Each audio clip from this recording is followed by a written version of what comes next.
China millionaire MMO whale. So ito yung ano boss, ito yung gumastos ng $3 million daw na Chinese sa isang game.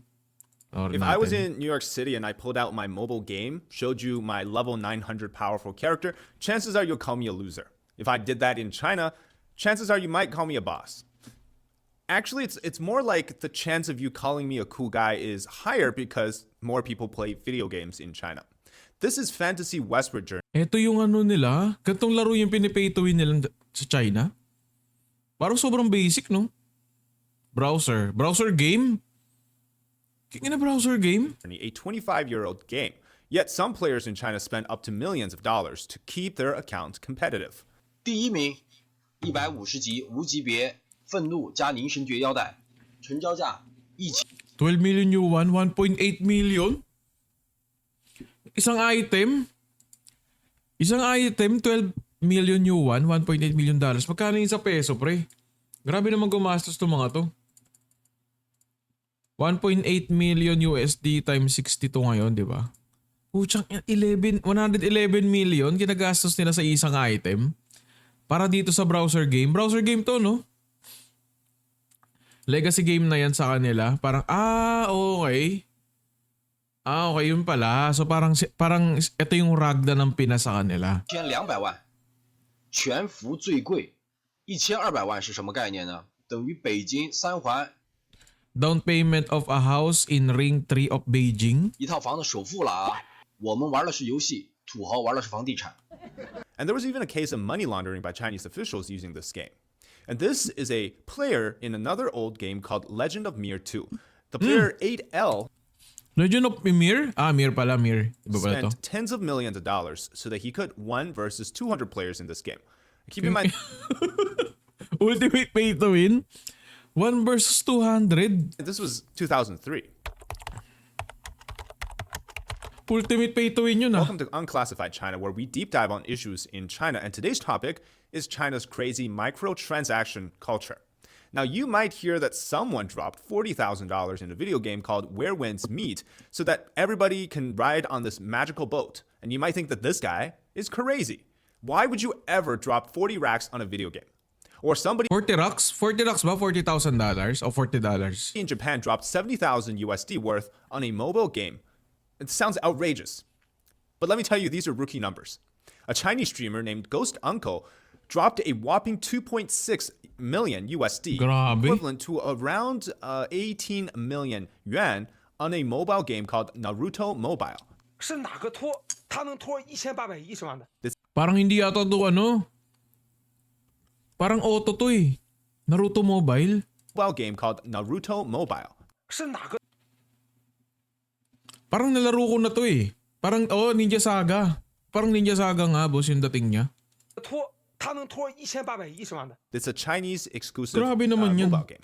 And that game generated 22 million USD in revenue last month from China alone.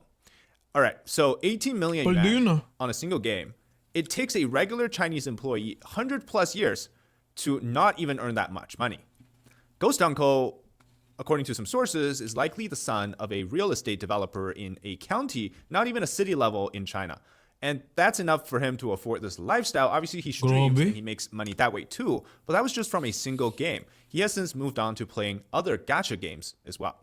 Now, gaming in China, like much of its society, is super competitive. Yeah, even in the money-sinking black holes of these mobile games, Alam niyo kung ba't mas tumatagal yung mga gacha games? In terms of development, boss, yung nagkakaroon pa ng mga future update, nagkakaroon ng bagong sabi nating PVP or PVE. Kung ba't na-update pa yung mga gacha game? Kasi may mga gantong player eh. May mga handang gumastos, may mga handang magbuhos ng pera para sa laro. Para yung binuhos nila na pera sa laro, magamit nila pang upgrade or pang develop pa ng game.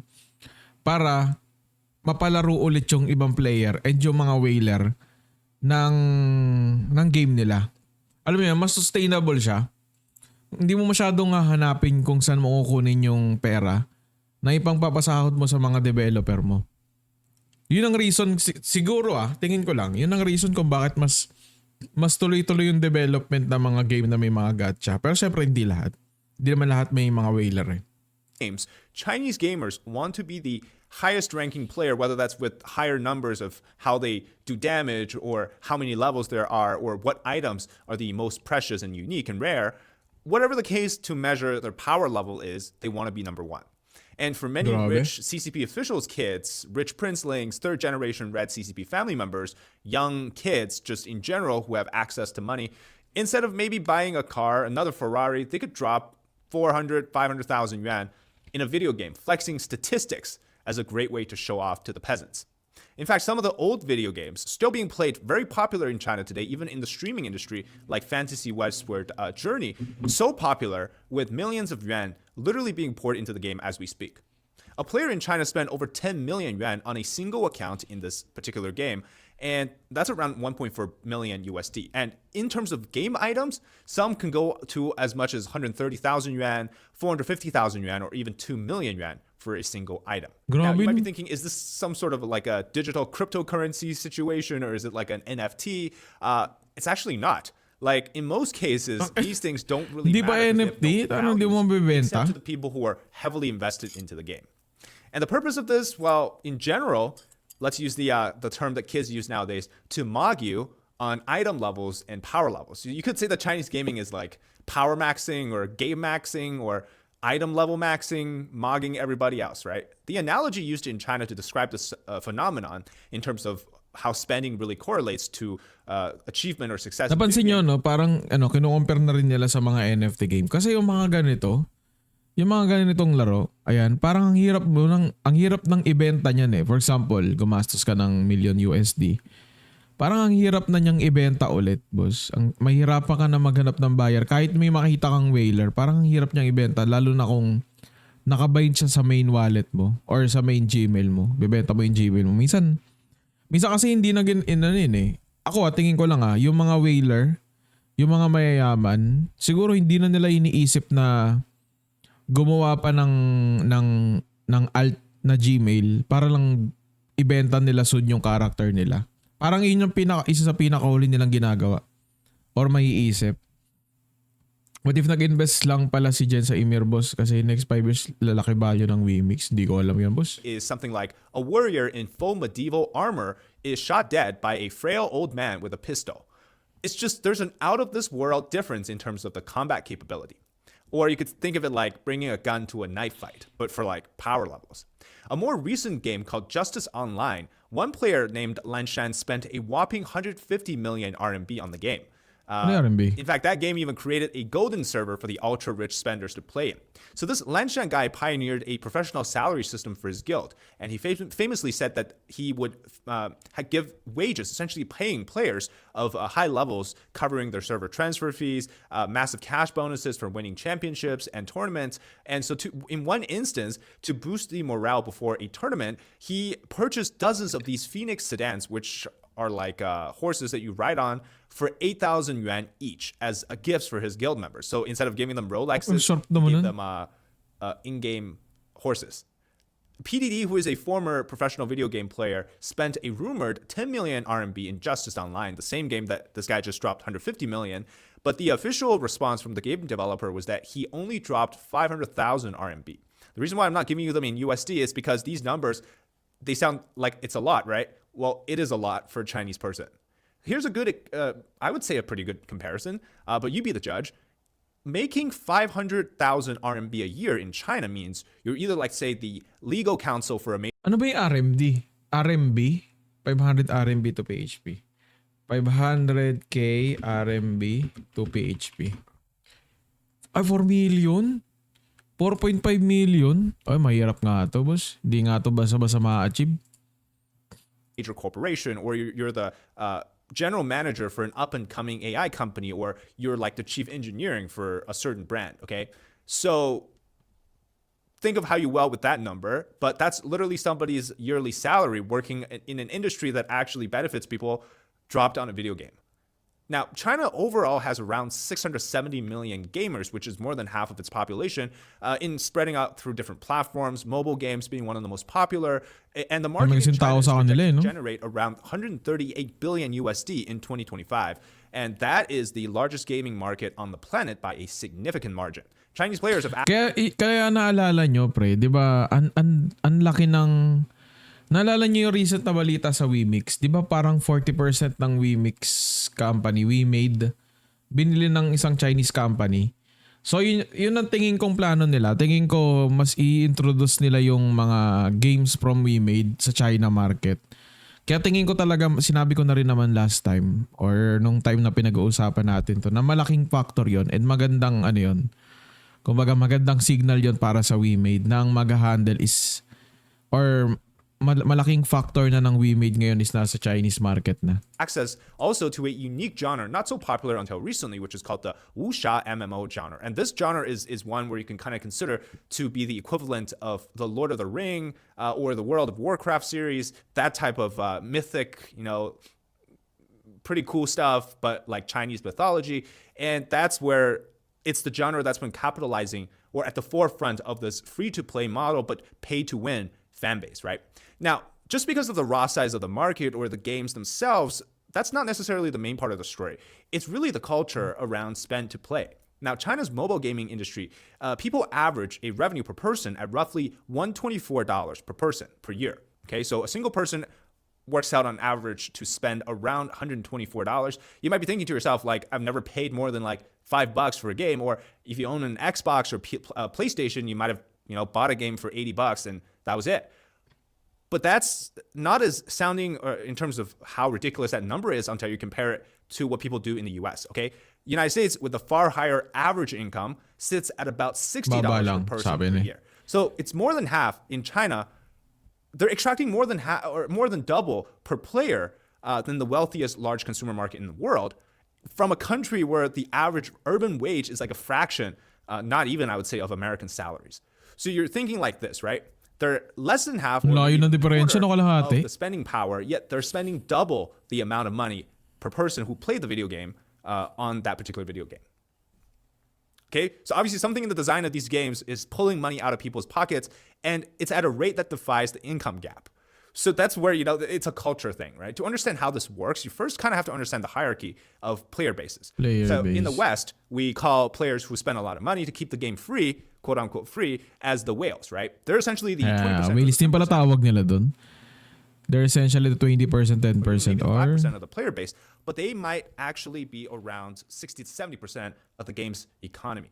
Okay, so Chinese gaming culture has its own similar vocabulary. It's called kejin. It's actually a translation that's mistyped from Japanese, which the term is kakin, meaning charging fees, but somehow that turned into a Chinese term, which basically means kryptonites for spending gold, or gold kryptonites. But the actual term, it just means spending money.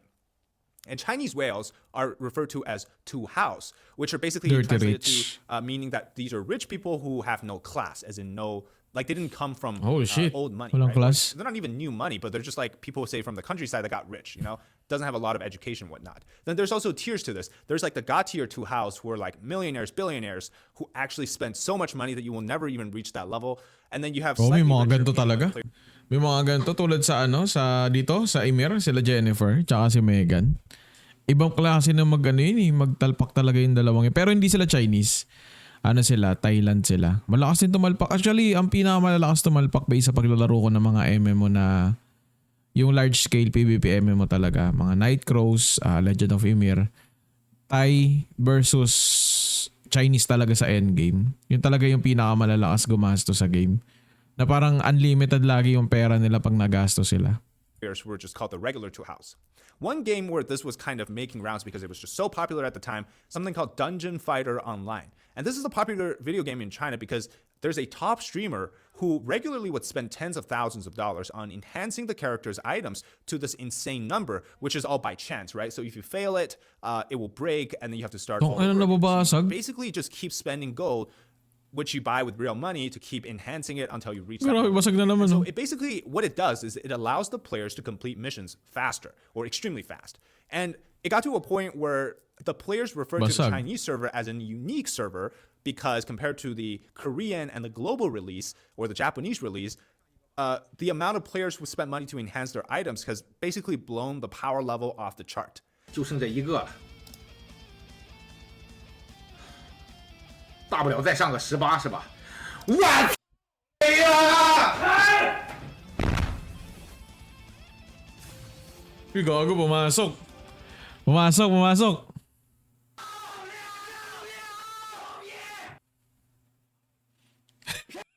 Parang saglit lang nag-cheer yung isa. Sabi, million na naman ginastos mo, boy.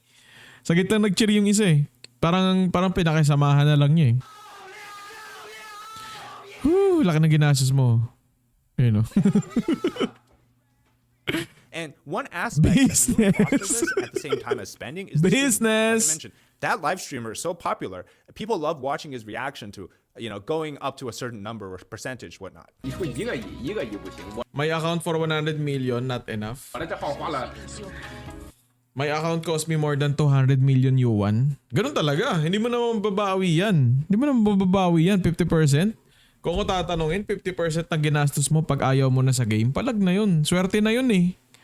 Swerte na yun. Kasi sa time na ayaw ka dyan, kumbaga marami nang nakasabay sa'yo. So, hindi na masyadong special yung character mo during that. Dito, sa experience ko, boss, hindi sa kanya. Pag matagal na rin kasi yung game, boss, na pagsawaan mo na talaga, tapos maraming nakasabay sa pagtalpak mo, hindi masyadong magiging special na yung NFT. Hindi na masyadong mabilis or mataas yung presyo. And live stream selling in China is already a big thing, right? But streamers can get rewards like big balloons, cash bonuses, big rockets, these gifts, which they can in turn exchange for money. But when it comes to video games, people in China also they don't watch it just for the game, but also like how ridiculous things are. And games really, they've been deeply integrated into many other platforms, like social media, for example. Honor of Kings, which is Tencent's flagship mobile game, it's connected directly to Wechat, which basically runs China's digital life. So your friends can see your collection, your rank, your achievements, and in other games like these rare and expensive items are visible to everybody, right?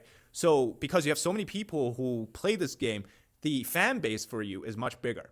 If you play a game in the West and say you dropped, I don't know, $30,000 on this game, like who are you going to tell it to? Nobody cares. Like they're just think that you're weird for spending that money, or at least I think most people would.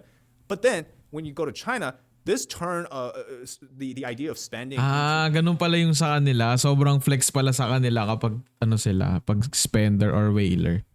Sa West kasi boss, yan eh. Pa rin sila, nasa payabangan pa rin sila na sila yung magaling sila yung magaling mag PVP, sila yung matyaga.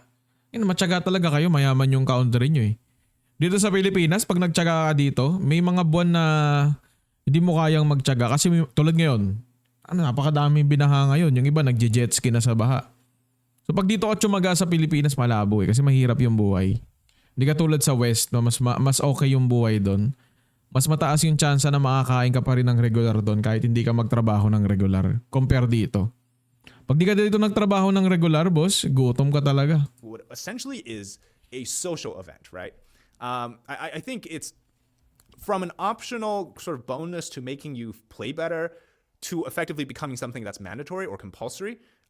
Because if you don't do it, like the nature of games in China is not that you are in it to play it, but rather you're in it to pay to play it, right? But it's just in a different way.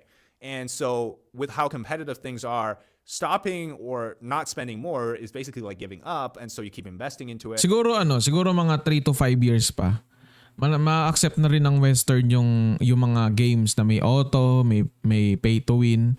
Kasi unti-unti na rin yung SA, NAEU, medyo dumadami na rin yung player. Sa mga naglalaro sa WeMade, dumadami na rin. Syempre, hindi lang nila nagugustuhan minsan yung decision ng mga devs. Pero makikita mo na dumadami yung player ng MMO na wala sa Asia. So soon, yung sa Western talaga, ma-appreciate din nila yung mga games na may auto. Tulad ng pag-appreciate natin. And that's why so ngayon, hindi pa talaga. Researching this, I found something very interesting, which is a video game. It's a mobile game called Love in Deep Space. Tingnan nyo, inuunti-unti na rin sila ng mga MMO eh. Hindi na sila masyadong binibigyan ng game. Meron pa bang lumalabas na game ngayon na hindi pay to win na MMO? Yung Ion 2, may napanood akong clip, di ba kahapon pinanood natin na wala daw pay to win. Meron kasing hindi nasabi doon sa Ion 2. Yung currency doon, for example, Dayas, nabibili mo rin ng gold eh. So yun yung ipe-pay to win mo doon. So, tingin ko wala na talagang lalabas na game ngayon na hindi pay to win kapag MMO. Kahit yung mga palabas pa lang, for example, yung game ng Legend of Ymir, League of Legends, boss, feeling ko may factor na rin yung pay to win doon. Hindi siya kasi katulad ng Hindi siya katulad ng League of Legends talaga na skill base. Kasi MMO eh. May mga grinding talaga. Marami ka kailangan i-consider sa laro na MMO eh. Hindi pwedeng skills lang. And it's a game that attracts many female gamers. In the data from March this year, it saw that the game generated in China alone again $30.5 million. Genshin Impact, another mobile game, gacha game, which basically you have to, I guess, buy a chance to get the characters. That alone in China also generated nearly the same amount of revenue as its global release. Grabe, China lang. So HoYoverse, the 20. company behind it, they don't really release the official player count, but knowing the fact that China obviously has a sheer population advantage, we can still kind of estimate the numbers. According to different model and data, here's how it works. China is still the dominant revenue driver for this game called Genshin Impact, despite not having the majority of the player base.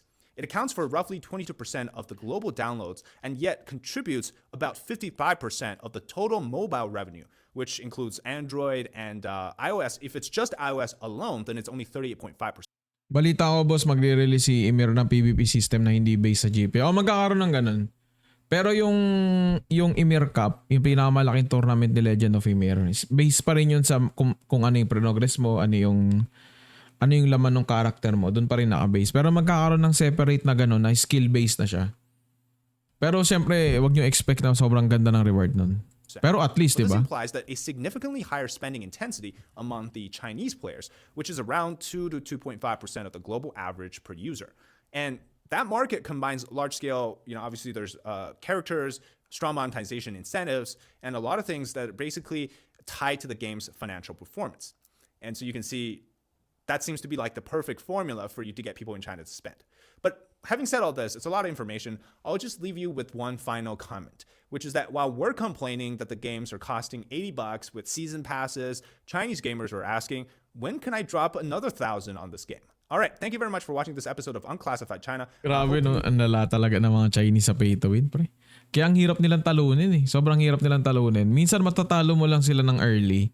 And kapag natalo mo sila ng early, dapat masaya ka na doon sa naging achievement na yun. Kasi soon, hindi sila natigil tumalpak eh. Or hindi sila tumitigil mag-top up. So darating yung time talaga na minsan hindi na rin kaya ng numbers yung lakas nila.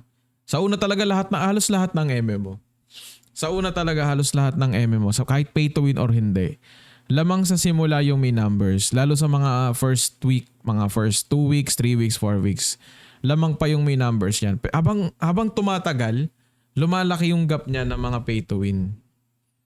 Nung mga spender pala mga boss. So kaya ayun, nalalaman natin ngayon kung bakit pala, kung baga tuwan-tuwa pala sila pag iba pala yung dating sa kanila ng mga whaler. Sa US kasi hindi. Ayaw nila ng ganyan.